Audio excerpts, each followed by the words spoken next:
Pada sesi pertama ini kita akan mendengarkan visi, misi, dan juga program kerja dari masing-masing calon wakil presiden. Kesempatan pertama akan diberikan kepada calon wakil presiden nomor urut 1. Kami persilakan Bapak Muhaimin Iskandar untuk menyampaikan visi, misi, dan program kerjanya. Waktu Bapak 4 menit dimulai dari saat Bapak berbicara. Silakan. Assalamualaikum warahmatullahi wabarakatuh. Selamat malam, salam sejahtera untuk kita semua. Hadratus Syekh Ki Hasyim Asy'ari, pendiri Nahdlatul Ulama, mengatakan, petani adalah penolong negeri. Akan tetapi, hari ini kita menyaksikan negara dan pemerintah abai terhadap nasib petani dan nelayan kita.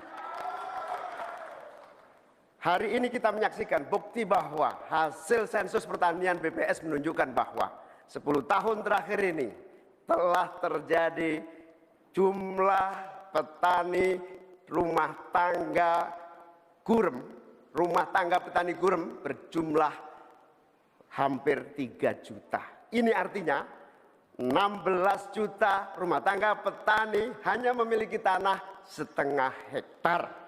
Sementara ada seseorang yang memiliki tanah 500.000 hektar sebagai kekuasaan yang diberikan negara kepadanya. Di sisi yang lain, kita sangat prihatin. Upaya pengadaan pangan nasional dilakukan melalui food estate. Food estate terbukti mengabaikan petani kita, meninggalkan masyarakat adat kita, menghasilkan konflik agraria, dan bahkan merusak lingkungan kita. Ini harus dihentikan. Saudara-saudara sekalian, krisis iklim terjadi dan kita menyaksikan bencana ekologi terjadi di mana-mana.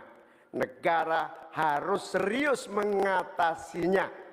Tidak hanya mengandalkan proyek giant sea wall yang tidak mengatasi masalahnya. Kita harus sadar bahwa krisis iklim, kenyataan krisis iklim harus dimulai dengan etika. Sekali lagi, etika. Etika lingkungan. Etika lingkungan ini intinya adalah keseimbangan antara manusia dan alam. Tidak menang-menangan, seimbang manusia dan alam. Akan tetapi kita menyaksikan bahwa kita tidak seimbang di dalam melaksanakan pembangunan kita. Kita melihat ada yang namanya krisis iklim tidak diatasi dengan serius. Bahkan kita ditunjukkan anggaran mengatasi krisis iklim jauh di bawah anggaran sektor-sektor lainnya. Hadirin saudara sekalian setanah air yang saya cintai.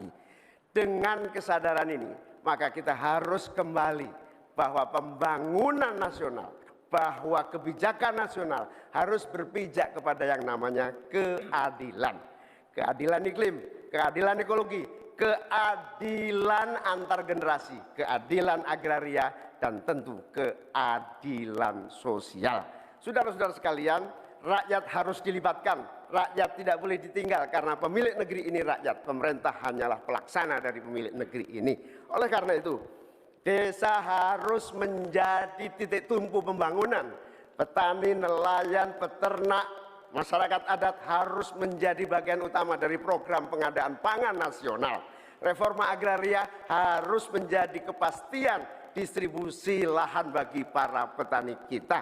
Energi baru dan terbarukan harus digenjot, bukan malah dikurangi targetnya, diturunkan targetnya. Karena itu kita harus lakukan perubahan. Kita tidak boleh diam. Perubahan menghadapi masa depan kita dan generasi yang akan datang. Para petani dan seluruh warga bangsa yang terlibat, negara menunggu langkah kita bersemua. Kita semua harus menghadirkan perubahan untuk Indonesia yang lebih baik. Baik.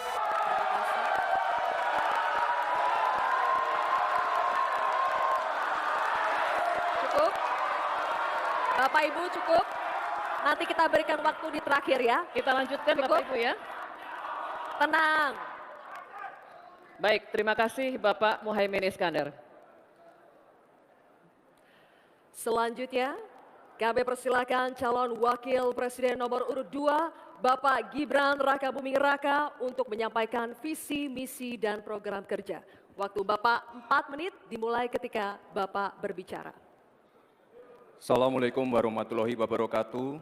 Salam sejahtera, Shalom, Om Swastiastu, Namo Buddhaya, salam kebajikan. Indonesia ini negara besar. Kita harus bersyukur Indonesia memiliki sumber daya alam yang sangat kaya. Di antaranya kita punya cadangan nikel terbesar di dunia, timah terbesar nomor 2. Oleh karena itu, program hilirisasi harus dilanjutkan dan diperluas cakupannya. Tidak hanya hilirisasi tambang saja, tapi juga hilirisasi pertanian, sektor maritim, dan juga hilirisasi digital. Intinya, kita tidak boleh lagi mengirim barang mentah. Untuk mengurangi ketergantungan pada energi fosil, kita akan dorong transisi menuju energi hijau seperti bioaftur, biodiesel, dan juga bioetanol. Yang sudah dilakukan meliputi B35 dan B40. Potensi energi baru terbarukan kita juga luar biasa sekali. Bisa mencakup 3.686 gigawatt yang meliputi energi surya, angin, air, bioenergi, dan juga panas bumi. Oleh karena itu, kerjasama Pentahelix wajib untuk didorong. Bapak Ibu yang saya hormati, teman-teman sesama anak muda, jika agenda hilirisasi, pemerataan pembangunan, transisi menuju energi hijau, ekonomi kreatif, UMKM bisa kita kawal, insya Allah akan terbuka 19 juta lapangan pekerjaan untuk generasi muda dan kaum perempuan. 5 juta diantaranya adalah green jobs. Green jobs ini adalah peluang kerja di bidang kelestarian lingkungan. Green jobs ini adalah tren peluang kerja masa kini dan masa depan. Untuk mendorong kesejahteraan petani, akan kita dorong terus ketersediaan pupuk dan bibit yang mudah dan murah. Untuk menjaga stabilitas harga pangan, akan kita optimalkan peran dari TPID, ID Food, Bulog, dan Badan Pangan. Untuk meningkatkan produktivitas para petani, akan kita dorong terus mekanisasi. Generasi muda akan kita dorong melalui smart farming. Agenda reforma agraria akan kita lanjutkan juga terkait kepemilikan tanah dan juga pemanfaatan tanah yang lebih berkeadilan. Program PTSL, redistribusi tanah, dan One Map Policy akan dilanjutkan. Anggaran dana desa sudah terbukti menurunkan angka desa tertinggal dan meningkatkan angka desa berkembang dan mandiri. Oleh karena itu, anggaran dana desa akan ditingkatkan sesuai dengan kekuatan fiskal di dalam negeri. RUU Masyarakat Hukum Adat akan didorong agar lebih berkeadilan, karena sesuai dengan prinsip Sustainable Development Goals, yaitu Leave No One Behind. Narasi besarnya di sini adalah keberlanjutan dan penyempurnaan. Terima kasih. Wassalamualaikum warahmatullahi wabarakatuh. Baik. Masih ada waktu, Bapak? Masih ada waktu. Mau dimanfaatkan atau tidak? Cukup? Baik. Oke. Cukup? Cukup? Tenang? Tenang, Bapak. Baik. Ibu? Kita lanjutkan, Bapak, Ibu. Kita lanjutkan. Cukup? Bisa Terima tenang? kasih. Kita lanjutkan ya. Kita lanjutkan. Baik. Nanti kita akan kasih kesempatan, kita lanjutkan dulu sesinya. Selanjutnya kami akan persilakan calon wakil presiden nomor urut 3, Bapak Mahfud MD untuk menyampaikan visi, misi, dan program kerjanya. Waktu Bapak sama 4 menit dimulai saat Bapak berbicara. Silakan Pak Mahfud. Bismillahirrahmanirrahim, atas berkat rahmat Allah yang Maha Kuasa. Diskusi atau debat ini sangat penting karena menyangkut 3 hal yang akan menentukan masa depan negara kesatuan Republik Indonesia dan bangsa Indonesia, yaitu Tuhan, manusia, dan alam. Di dalam kearifan lokal, misalnya di Jawa dan Bali ada istilah Trihita Karana. Di Sunda, Jawa Barat ada Tritangtu, 3. Ada Trinitas, Trisakti, dan sebagainya.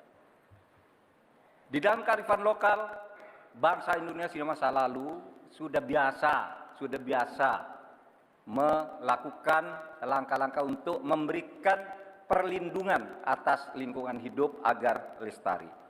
Bahkan konstitusi kita juga menyatakan bahwa sumber daya alam itu harus dikelola dan digunakan untuk sebesar-besar kemakmuran rakyat. Saudara, sumber daya alam kita sangat kaya, tapi pangan belum berdaulat. Petani makin sedikit, lahan pertanian makin sedikit, tapi subsidi pupuk makin besar. Pasti ada yang salah. Petaninya sedikit, lahannya sedikit, kok subsidinya setiap tahun naik? Pasti ada yang salah. Laut kita berlimbah, udara kita meracuni paru-paru kita. Investor masuk, industrialisasi terjadi, lingkungan rusak, rakyat menderita. Kemudian sumber daya alam menjadi sumber sengketa di antara rakyat dengan rakyat, antara pemerintah dengan pemerintah. Allah mengingatkan tentang ini dalam Al-Quran, Dhaharul fasadi fil barri wal bahri bima kasabat aydin nas liyudhiqahum ba'dad ladzi amilu. Telah terjadi kerusakan di bumi karena tingkah laku manusia di darat dan di laut. Ini ditunjukkan oleh Allah agar manusia sadar bahwa mereka telah merusak alam di negaranya yang dikuasai seharusnya oleh bangsanya.